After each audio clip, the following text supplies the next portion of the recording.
네, 첫 소식입니다. 지난 8월 순천에서 30대 여성이 화이자 백신 1차 접종을 받은 지 사흘 만에 숨졌다는 소식을 전해드렸습니다.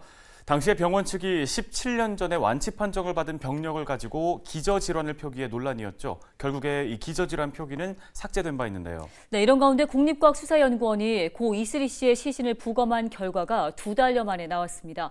사인은 심근염이었습니다. 하지만 최종적으로 백신과 사망의 인과성을 인정받는 건 아직도 먼 이야기입니다. 민원 25 서경 기자입니다. 화이자 백신 1차 접종을 마친 뒤 사흘 만에 사망한 고 이슬희 씨의 부검 감정서입니다. 사망의 유력한 원인은 심근염.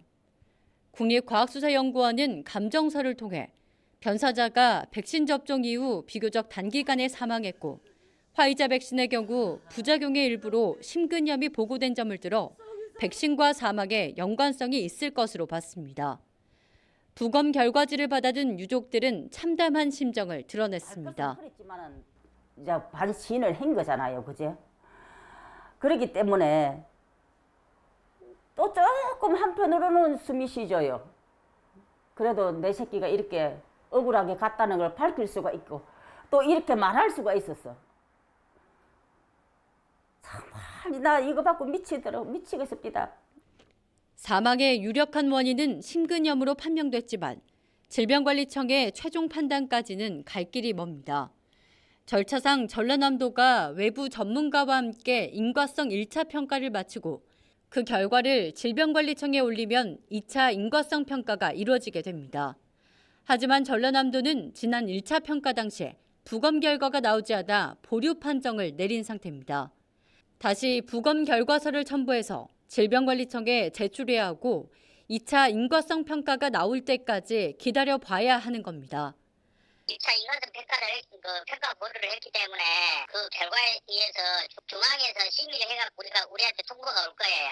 이측에 시도에서 다 올라가잖아요. 그러면 정보는 엄청 많을 거잖아요. 예. 그 이제 심의가 얼마나 지금 밀렸는지 그런 것까지는 우리는 아직 몰라요. 질병관리청에 직접 문의했지만 수차례 시도해도 연락이 닿지 않았습니다. 고 이슬희 씨와 같이 백신 접종을 받은 뒤 사망하거나 중증 환자가 된 가족들의 모임이 생겨났습니다. 코로나19 백신 피해자 가족 협의회입니다. 하지만 이들 가운데 인과성을 인정받은 사례는 단 한 건도 없습니다. 협의회 측은 인과성에 대한 정부기관의 정확한 지침과 환자 관리가 무엇보다 중요하다고 말합니다. 처음부터 그 매뉴얼을 정확히 만들어 놓고 의사들한테 공유를 했으면 저희가 쓰러지고 뭐하고 했을 때 갔을 때 그 매뉴얼이 이럴 수도 있다라는 걸 인정해 줄 수 있는 거잖아요. 근데 그 매뉴얼조차가 없고 공유를 하지 않았기 때문에 의사들도 뭐라고 얘기를 나설 수도 없고 보건의들도 뭐라고 나설 수가 없는 상황이에요, 지금. 우리나라에서 코로나19 예방 백신을 접종한 이후 사망한 사람은 1,033명, 중증 환자는 9,222명. 이 가운데 질병관리청이 인과성을 인정한 사례는 단 5명, 0.05% 수준입니다.